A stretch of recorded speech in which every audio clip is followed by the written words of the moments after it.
Shalom, salam patunggilan. Bapak Ibu Saudara para kasih Tuhan, kita patut mengucap syukur jika pada hari ini kita diberi kesempatan untuk beribadah secara online di kediaman kita masing-masing. Hari ini kita melaksanakan ibadah pembukaan bulan Kitab Suci. Firman Tuhan adalah jalan dan kebenaran. Melalui firman Tuhan yang tertulis dalam Kitab Suci, kita mengetahui kehendak Tuhan bagi kita. Kita mendapatkan kekuatan untuk menjalani kehidupan sehari-hari, serta hidup kita dituntun kepada kebenaran. Untuk mengawali ibadah pembukaan bulan Kitab Suci saat ini, marilah kita menghadap Tuhan dengan penuh percaya bahwa firman-Nya adalah pelita bagi hidup kita. Bapak Ibu Saudara para kasih Tuhan, dimohon untuk berdiri dan kita akan memuliakan nama Tuhan. Kita akan menyanyikan Kidung Jemaat nomor 65, bait 1 dan 2, Cakrawala dan Malaikat.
Jemaat yang dikasihi Tuhan, mari kita berteduh sejenak, menenangkan pikiran kita dan kita menghayati kehadiran Tuhan. Ibadah pembukaan bulan Kitab Suci pada saat ini dilakukan dengan pengakuan bahwa pertolongan kita adalah dalam nama Tuhan Allah yang menjadikan langit dan bumi, yang tidak pernah meninggalkan pekerjaan tangannya, dan yang kekal kasih setianya. Damai sejahtera Tuhan Yesus Kristus menyertai jemaat-Nya. Amin. Jemaat silakan duduk. Minggu ini sesuai dengan kalender Gereja Kristen Jawi Wetan, tema ibadah kita adalah firman Tuhan penuntun kehidupan. Dari tema liturgis pada saat ini, kita dapat mengetahui bahwa Tuhan Allah senantiasa menuntun kehidupan kita. Melalui firman-Nya, Tuhan Allah mengarahkan hidup kita kepada kebenaran. Setiap orang yang hidup di dalam firman serta melakukan kehendak-Nya, maka dia akan mendapatkan keselamatan dan damai sejahtera. Melalui tema saat ini, kiranya kita senantiasa dimampukan bukan hanya sebagai pendengar saja, melainkan juga menjadi pelaku firman di dalam kehidupan. Jemaat kita merespon tema ini dengan Kidung Jemaat 51 bait yang pertama dan kedua.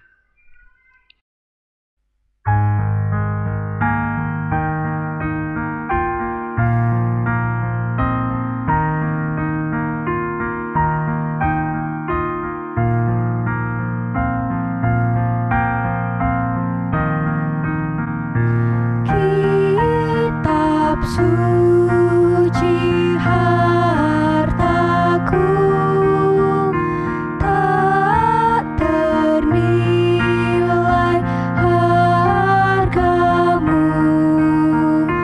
Olehmu terungkaplah siapaku sesungguhnya.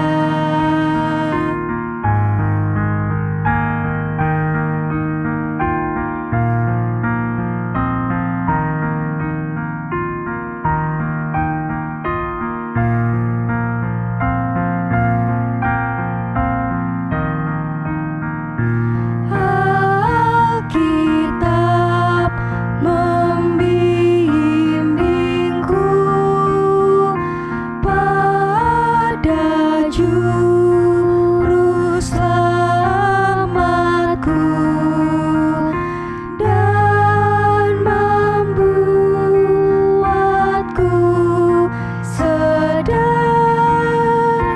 bila aku tak benar.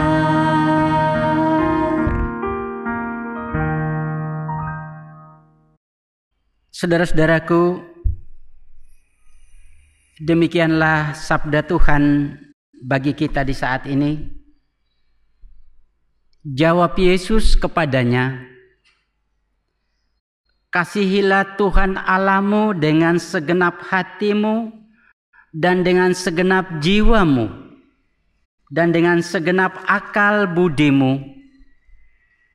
Itulah hukum yang terutama dan yang pertama. Dan hukum yang kedua yang sama dengan itu ialah, kasihilah sesamamu manusia seperti dirimu sendiri. Pada kedua hukum inilah tergantung seluruh hukum Taurat dan kitab para nabi." Para kekasih-kekasih Tuhan, firman Tuhan yang baru saja kita dengarkan mengajak kita untuk merenungkan sejauh mana kita mengasihi Allah dan mengasihi sesama. Kasih memang mudah diucapkan, namun tidak mudah diwujudkan. Bukan karena kita tidak mau melakukannya, tetapi terlalu luas maknanya. Sehingga andai kita sepakat untuk memenuhi, maka di saat yang sama semakin terlihat ketidakmampuan manusia untuk melakukan perintah kasih dalam hidup. Menyadari hal itu, mari dengan penuh kerendahan hati bersama-sama kita mohon pengampunan dari Tuhan. Dalam doa permohonan ampun ini, saya mengajak kita sebagai pribadi, kita berdoa mohon pengampunan secara pribadi di hadapan Tuhan. Mari kita bersama memohon belas kasihan dari Tuhan.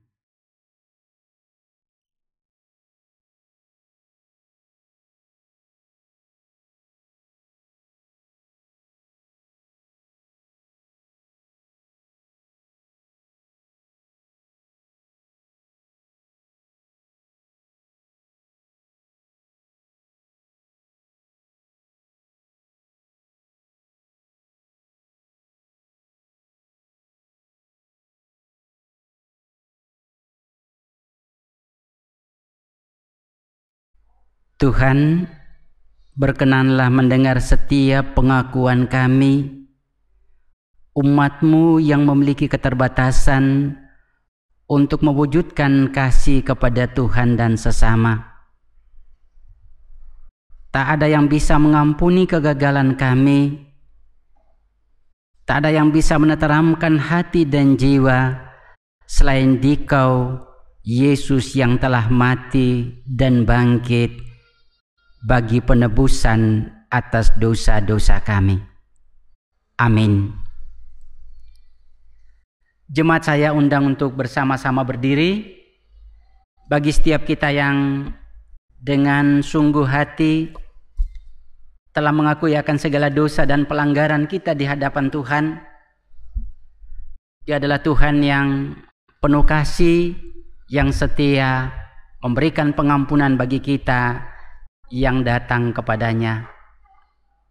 Beginilah sabda Tuhan bagi kita, karena begitu besar kasih Allah akan dunia ini, sehingga Ia telah mengaruniakan anaknya yang tunggal, supaya setiap orang yang percaya kepadanya tidak binasa, melainkan beroleh hidup yang kekal. Amin. Mari bersama-sama kita menyambut berita anugerah pengampunan ini dengan memuliakan Tuhan. NKB 127 bait yang pertama dan bait yang ketiga.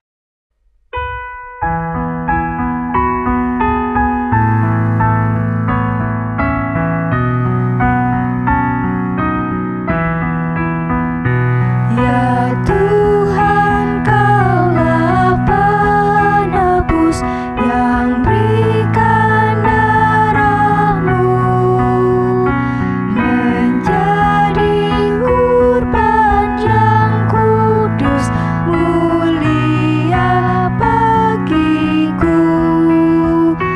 Kendati jalan hidupku berliku dan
Jemaat disilakan duduk.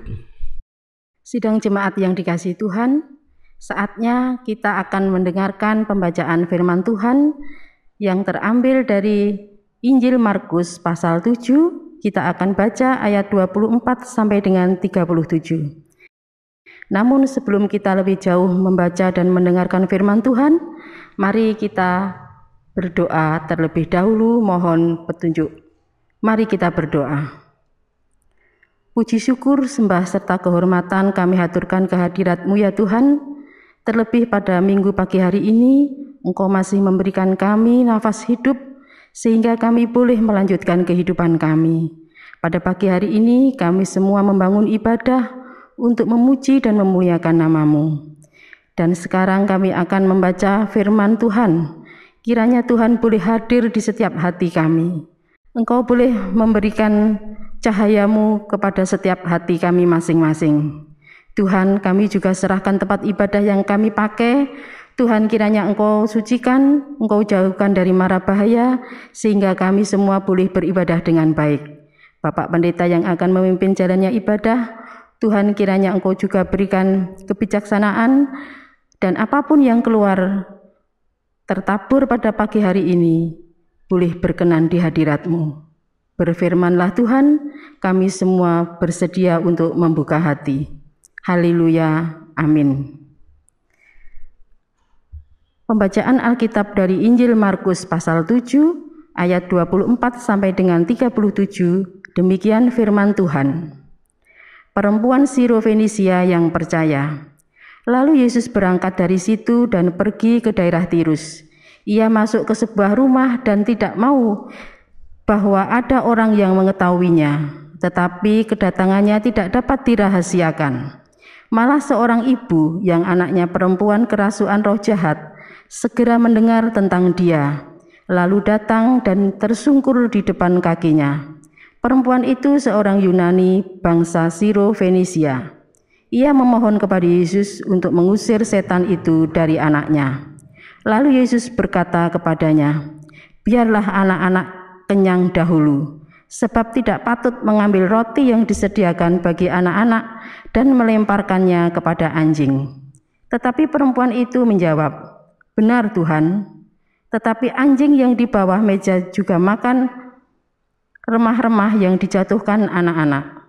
Maka kata Yesus kepada perempuan itu, "Karena kata-katamu itu, pergilah sekarang, sebab setan itu sudah keluar dari anakmu."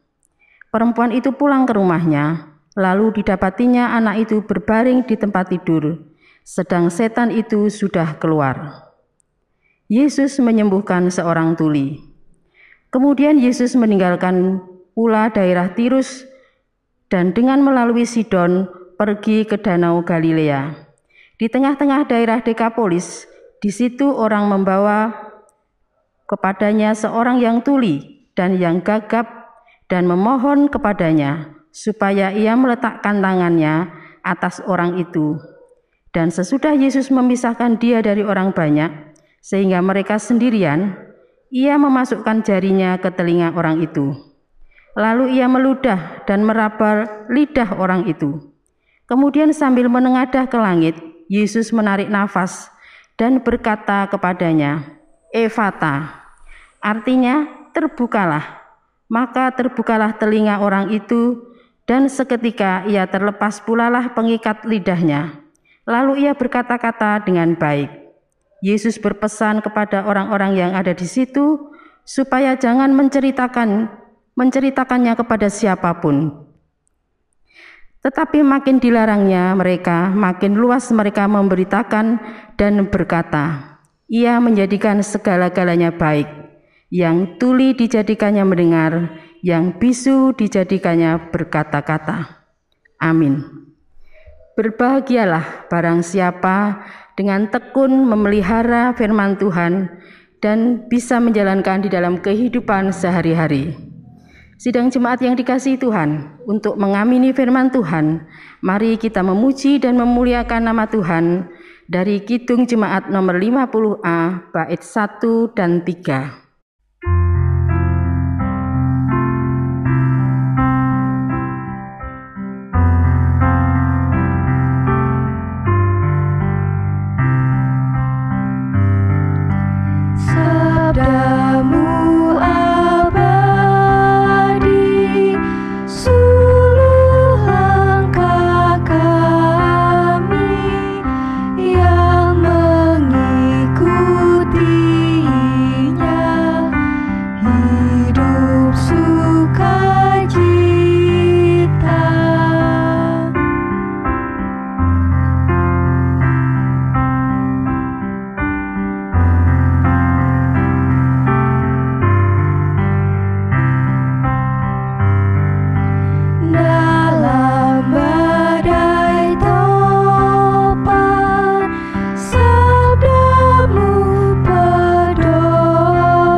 Saudara-saudara yang dikasihi Tuhan, di dalam pembukaan bulan kitab suci ini, kita diizinkan Tuhan untuk bersama merenungkan sabdanya. Markus pasal 7, 24 sampai dengan 37, di bawah sorotan tema Firman Allah sebagai terang dalam menjalani hidup. Saudara-saudara yang dikasihi Tuhan, bacaan yang baru kita dengarkan tadi memuat dua catatan peristiwa yang oleh keduanya Tuhan Allah mendemonstrasikan kuasa-Nya melalui pribadi Tuhan Yesus Kristus yang kala itu masih dianggap sebatas seorang guru yang mengejarkan kebenaran yang datang dari Tuhan.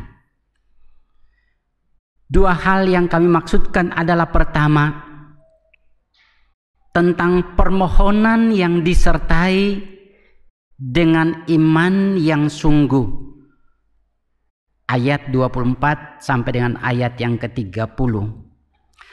Saudara-saudaraku, kedatangan Tuhan Yesus secara diam-diam di daerah Tirus masuk ke sebuah rumah, nampaknya diketahui oleh seorang perempuan yang sedang bergumul dengan penderitaan anaknya yang sedang kerasukan setan. Memang Bapak Ibu kekasih Tuhan, kerasukan setan itu tidak ada obatnya secara medis. Kalau orang kemasukan angin, ada obatnya, bisa ditolak dengan jamu tolak angin. Tetapi panjenengan kalau mencari jamu tolak setan di apotik, gak ada. Setan itu mau keluar atau dia disuruh pergi, ada dua hal yang kita lakukan. Yang pertama, manusia dengan lemah lembut menyuruh setan itu pergi. Setan senang dirayu dengan ungkapan yang lemah lembut. Misalnya saja, "Mbah, putunya jangan diganggu ya, silakan pergi, kami ndak apa-apa kok." Itu pasti pergi. Tetapi setan nampaknya senang mendapat rayuan dari manusia. Tidak lama lagi atau dalam waktu-waktu tertentu dia akan datang lagi. Ya diusir lagi dengan cara itu. Itu cara yang pertama. Tapi cara yang kedua, setan itu perlu ditengking atau diusir dengan tegas dan kasar. Di dalam nama Yesus. Sekalipun pendekatan kedua nih, setan akan datang, tapi datang dengan kekuatan yang lebih besar. Kalau ditengking lagi dalam kuasa Yesus, maka pasti dia akan pergi dan sirna. Sayangnya Bapak Ibu Saudara kekasih, perempuan tadi belum kenal siapa itu Yesus, belum percaya sehingga dia tidak bisa berbuat apa-apa ketika anaknya dirasuk. Walaupun demikian, nampaknya perempuan itu pernah mendengar tentang Tuhan Yesus yang selalu membuat mujizat-mujizat untuk penyembuhan. Nah, saat pertemuan atau perjumpaan dengan Tuhan Yesus, wanita tadi tersungkur sujud di hadapan Tuhan sambil memohon agar anaknya dibebaskan dari kekuatan setan yang sedang merasuknya. Setelah dia memohon, dia tidak membayangkan, mungkin dalam pikirannya saja pasti Tuhan segera menolong. Tetapi di luar dugaannya Tuhan Yesus menyampaikan ungkapan, "Biarlah anak-anak kenyang dulu, sebab tidak patut mengambil roti yang disediakan bagi anak-anak dan melemparkannya kepada anjing." Sebuah respon Tuhan Yesus yang cukup menohok, respon yang cukup menggoyahkan ketulusan dia, atau menodai ketulusan dia untuk memohon kepada Tuhan. Tapi rupanya perempuan ini memiliki mental yang bagus, sehingga dalam menjawab, dia menjawab perkataan Tuhan Yesus. Benar Tuhan, tetapi anjing yang di bawah meja juga makan remah-remah yang dijatuhkan anak-anak.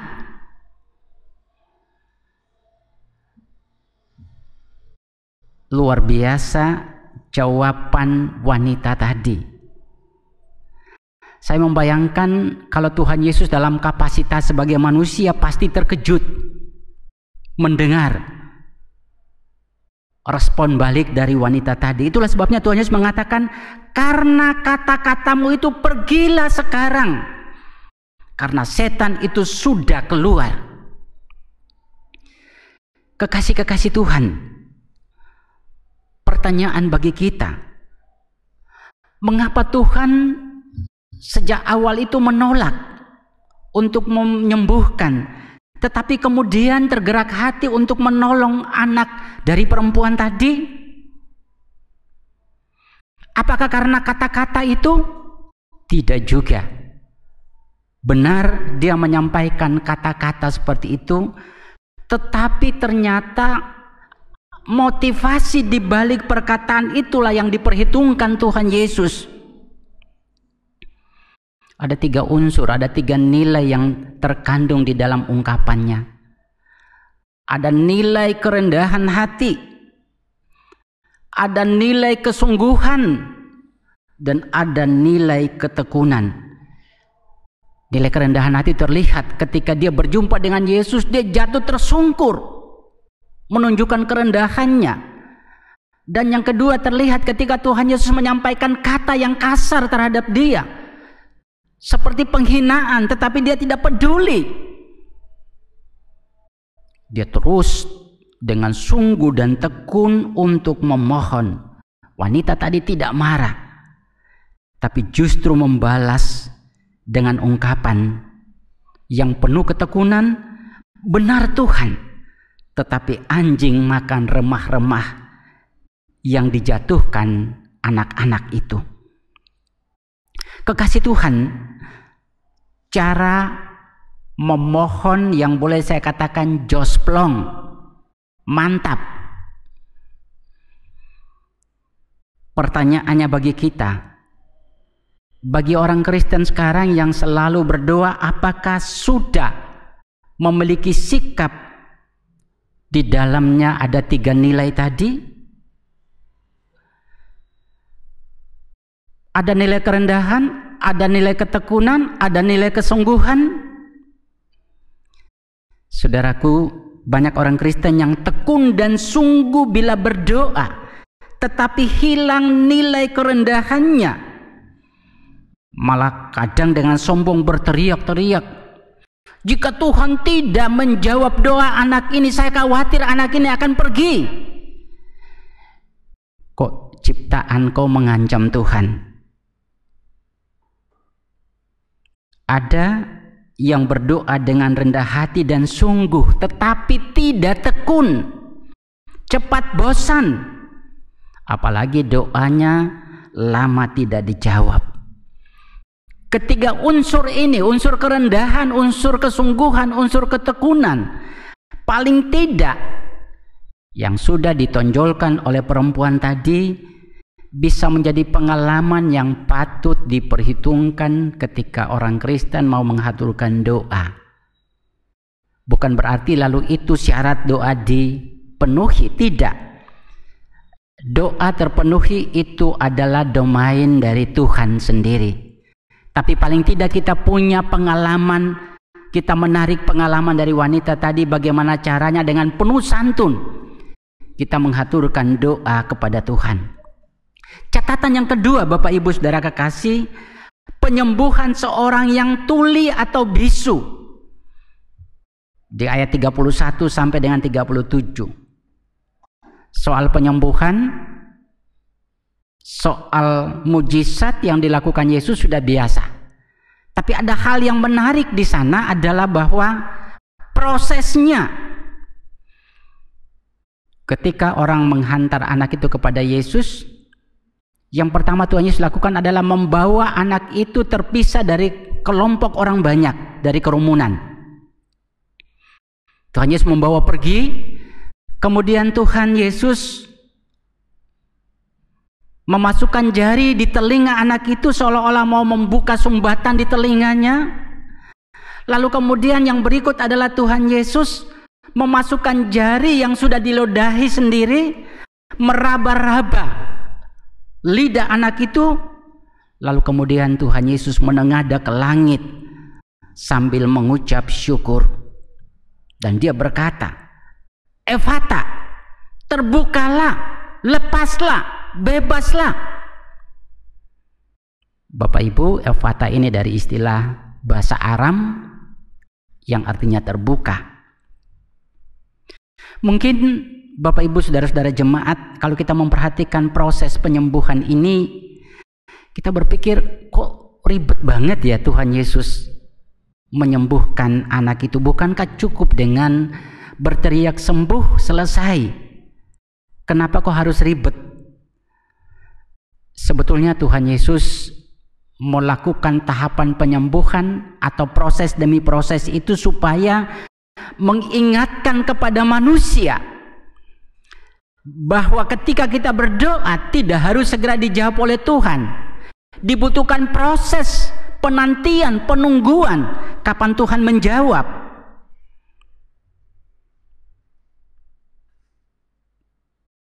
Tuhan mengajak kita untuk menghargai proses dalam kehidupan. Manusia kadang tidak suka proses. Yang penting hasilnya. Itulah sebabnya kalau orang ingin kaya tidak perlu proses, yang penting hasil. Ya korupsi, ya mencuri, ya merampok dan sebagainya. Orang ingin punya jabatan yang cepat besar, cepat tinggi, ya tidak mau butuh proses. Cukup datangi orang-orang pintar dan bisa dengan cepat jabatannya meroket. Anak-anak yang pingin punya nilai tinggi dalam ujian tidak perlu proses, tidak perlu proses belajar. Cukup nyontek pada saat ujian sudah. Manusia rata-rata memberikan fokus kepada hasil dan bukan proses. Sementara Tuhan menginginkan proses. Manusia harus menghargai proses. Sebab ketika kita belajar berproses, maka ada nilai-nilai yang Tuhan ingin berikan bagi kita. Ada nilai kesetiaan, ada nilai kejujuran, ada nilai ketekunan yang akan kita peroleh ketika kita dengan rendah hati menjalani proses. Memang proses untuk menjadi baik itu tidak sulit. Jangankan menjadi baik, orang menjadi jahat aja proses itu susah. Tapi masih lebih susah orang proses menjadi baik. Kalau orang baik menjadi jahat, katakan saja kalau mencuri pertama kali masih takut, gemetar. Mencuri kali kedua sudah mulai berani, mencuri kali ketiga tidak usah diajari. Tapi proses untuk menjadi baik berulang kali. Sudah baik tapi kemudian menjadi tidak baik lagi, butuh proses lagi. Dan Tuhan minta supaya kita menghargai proses, karena Dia akan membentuk kita melalui sejumlah tahapan dan proses di dalam mana kita setia untuk mengikutinya. Bapak Ibu saudara-saudara kekasih Tuhan, tema khotbah kita di hari ini adalah firman Allah sebagai terang dalam menjalani hidup. Bapak Ibu, firman Allah ini, firman dalam bahasa Yunani logos. Logos itu menunjuk kepada sabda atau pikiran Allah yang sudah diwujudkan dalam perkataan-perkataan. Yang kita pahami, logos diungkapkan dalam dua pengertian. Yang pertama, pikiran Allah, perkataan Allah, sabda Allah itu sudah datang di dalam pribadi Tuhan Yesus Kristus, yang oleh karyanya kita diselamatkan. Oleh karyanya wanita atau anak wanita tadi dibebaskan dari kuasa setan oleh karya firman yang hidup itu. Orang tuli dan bisu itu disembuhkan. Logos dalam pengertian yang kedua adalah dalam bentuk ungkapan atau tulisan-tulisan di dalam kitab suci yang olehnya kita belajar banyak hal tentang kehendak Tuhan. Logos atau pikiran Allah ini juga berperan untuk meluruskan akal, mengoreksi perilaku hidup, menerangi hati, memerangi ketakutan dan kecemasan. Persoalannya, kita mau apa tidak? Kalau panjenengan dan saya mau menyerahkan hidup kita untuk dituntun oleh logos atau firman, maka bersiaplah untuk membuang cara hidup yang jahat dan sesat agar menerima cara hidup yang baru, cara hidup yang baik. Sayangnya saudara-saudaraku, sikap manusia itu memang terkadang aneh. Mau menerima yang baik dari Tuhan tapi tidak mau buang kejahatan dalam diri. Rajin ke rumah Tuhan tetapi juga rajin ke rumah dukun. Doa mohon penyembuhan dari Tuhan tapi juga bekerja lewat kuasa-kuasa lain. Ibarat kita itu mau menjadi putih tetapi tidak mau membuang hitam, sehingga jadinya hidup kita itu abu-abu, tidak jelas kiprah kita. Mungkin saja Tuhan sudah bingung atau bosan melihat perilaku hidup manusia yang sudah tak jelas arahnya. Amin. Mari saudara-saudaraku, kita bersama-sama masuk di dalam saat teduh, merenungkan akan sabda Tuhan yang baru saja disampaikan.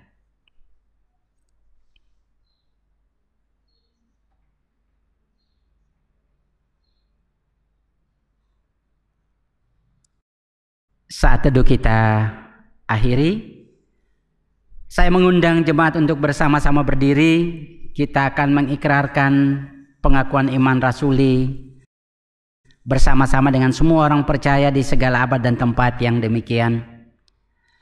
Aku percaya kepada Allah Bapa yang Maha Kuasa, Khalik langit dan bumi, dan kepada Yesus Kristus, anaknya yang tunggal Tuhan kita, yang dikandung daripada Roh Kudus, lahir dari anak darah Maria, yang menderita di bawah pemerintahan Pontius Pilatus, disalibkan, mati dan dikuburkan, turun ke dalam kerajaan maut.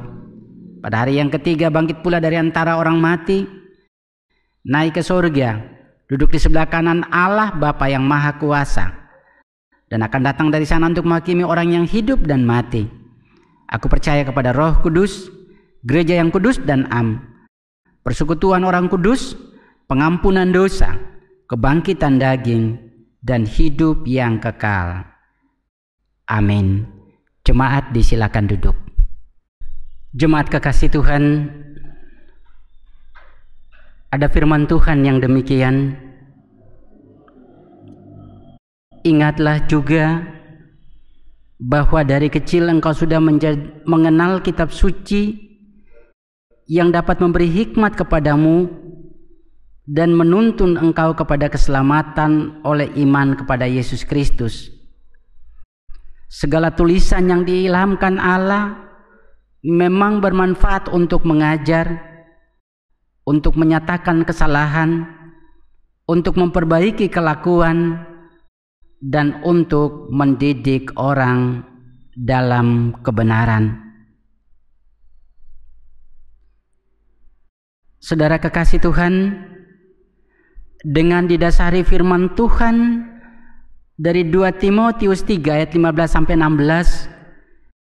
yang telah kita dengarkan bersama, maka di dalam nama Allah Bapa, Yesus Kristus Sang Putra dan Roh Kudus, saya membuka rangkaian kegiatan di bulan Kitab Suci Gereja Kristen Jawi Wetan 2021 saat ini. Kiranya Roh Kudus senantiasa menolong, dan memampukan kita untuk mengerti, memahami dan melakukan firman dan kehendak-Nya dalam hidup kita sehari-hari. Amin.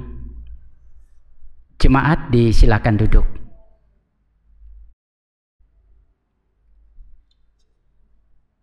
Mari saudara-saudara kekasih kita bersatu dalam doa. Maha Kudus Bapa di sorga, terima kasih buat kehidupan yang Dikau perkenan kami jalani sampai dengan saat ini. Kami percaya bahwa kami mampu melewatinya karena bersama dan selalu disertai dengan Tuhan.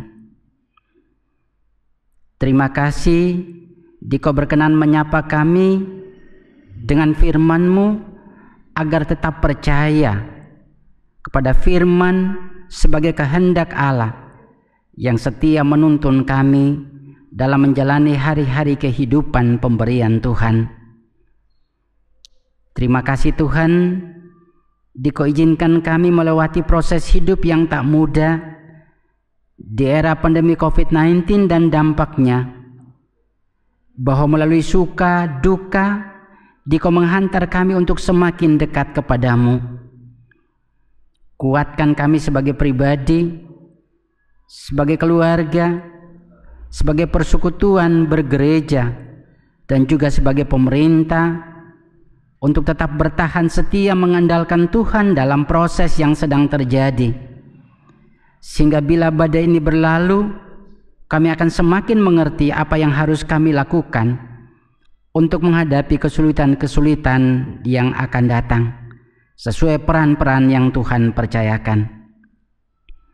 Terima kasih kalau kami juga dimampukan untuk tekun dan sungguh mengandalkan kuasa dan kekuatan Tuhan dalam menghadapi dan mengatasi berbagai kesukaran-kesukaran hidup, baik di lingkup keluarga, baik di lingkup jemaat, baik di lingkup kehidupan berbangsa dan bernegara. Terima kasih Tuhan, Dikau berkenan mengizinkan kami untuk menghayati perjumpaan dengan Dikau melalui ibadah dan penyembahan di saat ini. Kiranya semua pujian dan sembah kami Tuhan berkenan menerima sebagai ungkapan syukur kami, juga talenta yang kami persembahkan untuk mendukung terlaksananya ibadah di saat ini. Berkenan Tuhan menerima semuanya bagi kepujian dan kemuliaan nama Tuhan semata. Sesaat lagi kami akan mengakhiri ibadah bersama dan siap memasuki hidup di hari-hari baru hari mendatang. Tentunya kami mohon pertolongan dan penyertaan Tuhan adanya. Ampuni segenap salah dan dosa kami. Di dalam nama Tuhan kami Yesus Kristus, kami haturkan doa dan permohonan serta mengakhiri dengan doa yang telah diajarkan Tuhan Yesus kepada para murid, tapi juga bagi kami bersama-sama demikian.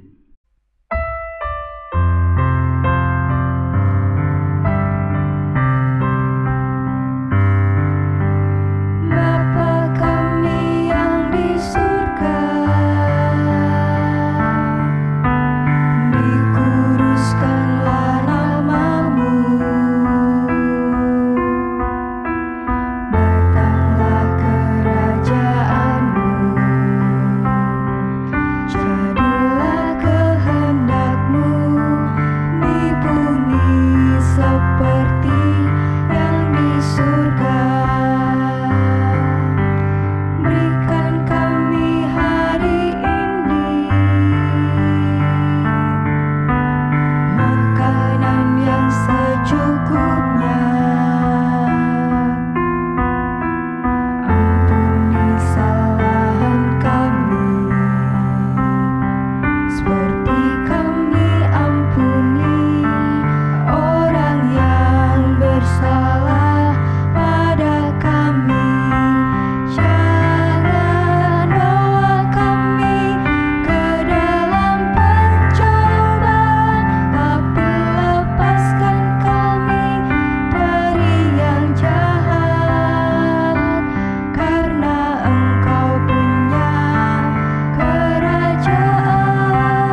Ibu serta saudaraku yang terkasih, marilah kita mengucap syukur kepada Tuhan atas limpahan rahmat serta berkat-berkat-Nya bagi kita.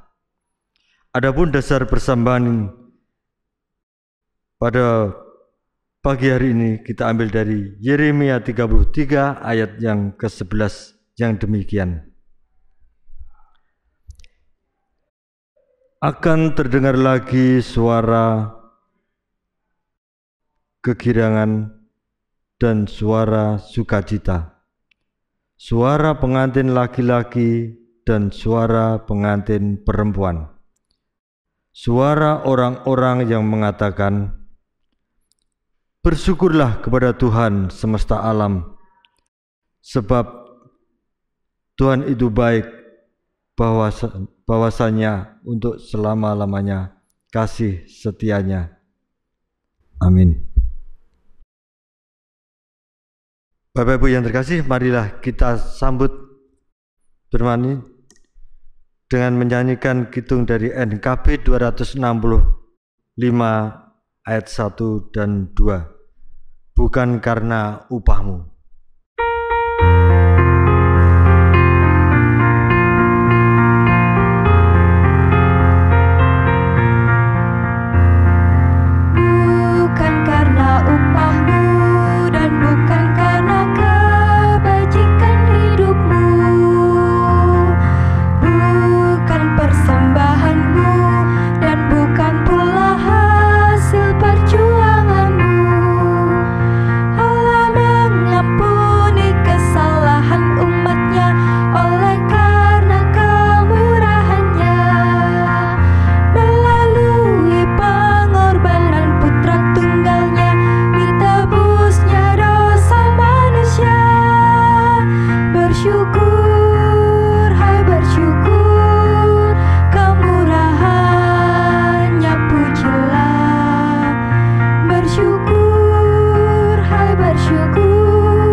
Bapak, Ibu, serta saudaraku yang terkasih, dalam nama Tuhan Yesus, persembahan yang sudah kita himpun pada hari ini, kita bawa dalam doa. Kita haturkan di hadapan Tuhan. Mari kita berdoa.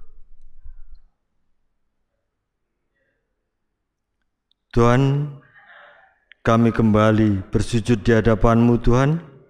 Kami mengucap syukur atas penyertaan-Mu hingga pada saat ini. Kami serahkan persembahan yang telah kami kumpulkan, Engkau sucikan dan kuduskan persembahan kami ini, agar persembahan ini dapat menjadi berkat demi keluasan dan kelebaran kerajaan-Mu di dunia ini. Tuhan, sebentar lagi kami akan undur dari tempat ini dan pulang ke rumah kami masing-masing.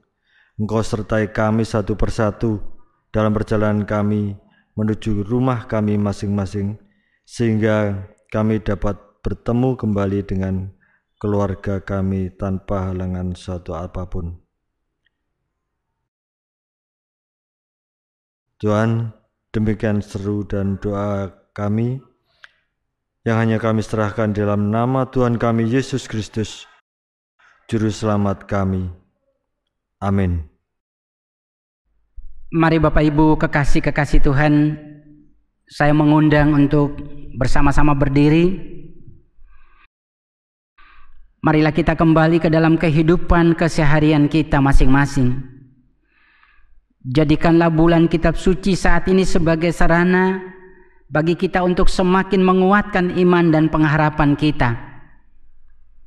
Janganlah takut dan bimbang, sebab Tuhan Allah melalui firman-Nya di dalam kitab suci senantiasa menyertai dan memberkati kita.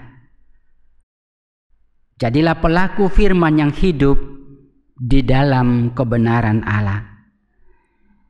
Kidung Jemaat 416 bait yang pertama dan bait yang kedua.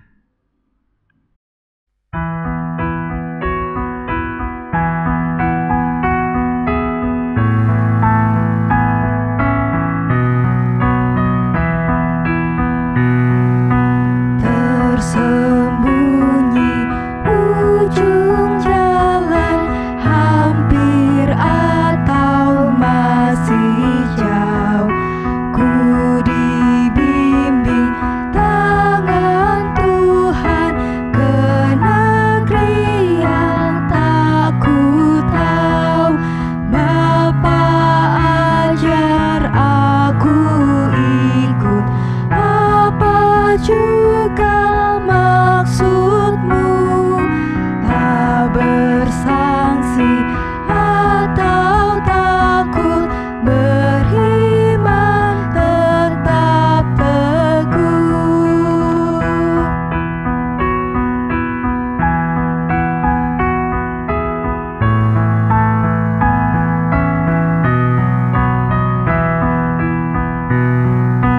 Meski langkahmu semua tersembunyi bagiku, hatiku menurut jua dan memuji kasih-Mu.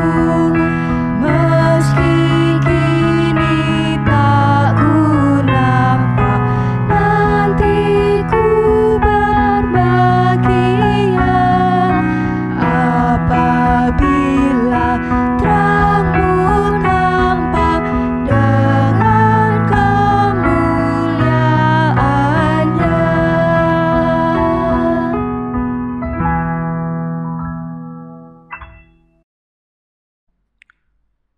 Arahkanlah hati, pikiran, dan hidup saudara kepada Tuhan, dan terimalah berkat Tuhan.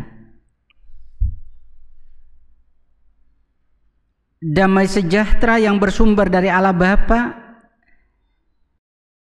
kasih yang tak berkesudahan dari Tuhan Yesus Kristus, kekuatan pertolongan dan penghiburan dari Sang Roh Kudus senantiasa menyertai jemaat-Nya kekal selama-lamanya. Amin.